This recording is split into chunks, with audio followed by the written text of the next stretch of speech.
Hello all, ஒரு வழியாக வந்து பிக் பாஸோட ரியல் ப்ரமோ வந்திருக்கு. இன்றைக்கி நைட்டு என்ன நடக்க போகுது, போட்டியாளர்கள் எப்படி இருக்க போகிறாங்க அப்படிலாம் வந்து ப்ரமோ விட்டுட்டாங்க. வாட்டர்மெலன் பெர்ஃபார்மன்ஸ் காமிக்கிறாங்க. அதுக்கப்புறம் சாந்த்ரா பிரஜினோட பெர்ஃபார்மன்ஸ். நெக்ஸ்ட் யார் பார்த்தீங்கன்னா அமித் அவங்களோட பொண்ணு வந்து பாட்டு பாடுறாங்க. அடுத்தது கானா வினோத். ஸோ கானா வினோதோட ப்ரமோ வந்து காலையிலே பார்த்துட்டோம். ஸோ இந்த மாதிரி எல்லாரோட பெர்ஃபார்மன்ஸும் இருக்குது. இன்னொன்று, இந்த ப்ரமோவில் வந்து யார் யார் எந்தெந்த பொசிஷனில் இருக்காங்கன்னு சொல்லிட்டு அப்படியே வரிசையாக வந்து காமிச்சிட்ருக்காங்க. ஸோ ஃபஸ்ட்டு வந்து காமிக்கிறது அரோராவை தான் காமிக்கிறாங்க. அடுத்தது சபரி, நெக்ஸ்ட் விக்ரம், அதுக்கப்புறம் திவ்யா.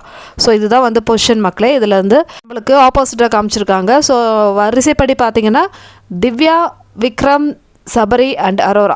திவ்யாவுக்கு தான் வந்து ஃபஸ்ட்டு கன்ஃபார்ம், செகண்ட் வந்து விக்ரம், நெக்ஸ்ட்டு சபரி இருக்காங்க, அடுத்தது அரோரா. இந்த மாதிரி தான் வந்து போகுது. ஸோ இதெல்லாம் வந்து நம்ம ஆல்ரெடி ப்ரெடிக்டட் தானே. என்னன்னு தெரியல, இந்த ஃபினாலில் வந்து எந்த ஒரு இன்ட்ரெஸ்ட்டுமே இல்லை. எல்லாமே வந்து தெரிஞ்ச வின்னர்ஸாக இருக்காங்கல்ல.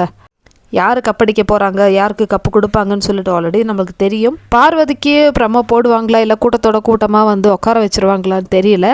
இவனுங்க பண்ணுறதை பார்த்தா ப்ரமோலாம் போட மாட்டாங்க, அந்த மாதிரி தான் தெரியுது. இருந்தாலும் இவ்வளோ பெரிய நிகழ்ச்சியில் வந்து பார்வதியோட ப்ரமோ இல்லாமலே வந்து பார்வதி வந்து அட்டன் பண்ண போகிறாங்க, ஜாயின் பண்ண போகிறாங்கன்னு சொல்லிட்டு எப்படிலாம் வந்து இன்ஃபர்மேஷன் வருது பாருங்களேன். இதுவே வந்து ஒரு 3 இயர்ஸ் முன்னாடி, இந்த 24 hours இந்த ஜியோ ஹாட்ஸ்டார்லாம் இல்லாத முன்னாடிலாம் இவங்க என்ன நினைக்கிறாங்களோ அதுதான் வந்து நடத்துவாங்க. 4 போட்டியாளர்களில் யார் வந்து ஜெயிப்பாங்க அப்படின்னு சொல்லிட்டு கேட்குறாங்க. எப்பா உங்களுடைய கண்டென்ட் வந்து நீங்களே வச்சுங்கப்பா, ஏன்னா எதுவுமே இன்ட்ரெஸ்டிங்காக இல்லை. ஸோ எப்படி திவ்யாவுக்கு தானே கொடுக்க போகிறீங்க, அப்புறம் ஏன் வந்து ஒரு தெரியாத மாதிரி ஒரு கொஸ்டின் கேட்டு நாங்கள் என்ன பண்ண போகிறோம்னு சொல்லிட்டு, இல்லைன்னா நாங்கள் என்ன சொல்ல போகிறோம்னு சொல்லிட்டு வெயிட் பண்ணியிருக்கீங்களா? காசு இருந்தால் யாருக்கு வேணாலும் எப்போ வேணாலும் கப்படிக்கலாங்க, அது மட்டும் தெரிஞ்சு போச்சு. காசு தான்.